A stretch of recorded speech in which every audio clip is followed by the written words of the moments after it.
Hi guys, Mr. Gooding here. We're looking today at adding fractions. Now when I look at this question here, I've got 3/4 add 2/3. Now the problem lies here that we have different denominators. Here we've got quarters and here we've got thirds. So I need to think about before I try and solve this problem, what I need to find is a common denominator. I need to think about these two numbers here and think about which times table are they both here to find a common denominator.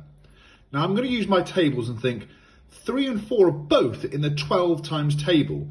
So I think that could be my common denominator. So I've got to think, what am I going to do to 4 to make it to 12? Well, I need to times that by 3. And that's going to give me my denominator of 12. Well, I've got to do the same to the top. I'll times that by 3. And 3 times 3 is 9. So that gives me 9/12. And I'm going to add that, and I want 12 as my denominator. So what do I do to 3 to make 12? Well, I times it by 4. And that gives me 12. I've got to do the same to the top. So what do I do to 4? What am I going to do to 2? Got to times it by 4. So that gives me 8. Now it becomes fairly simple to add these across.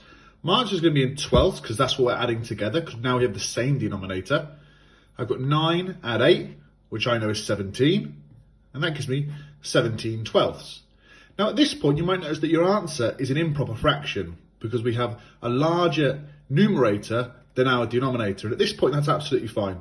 Next week we'll take a closer look at when we get a fraction like this, what we can do to create something called a mixed number. But at this point, that's perfect. Good luck today guys, and I'll speak to you soon.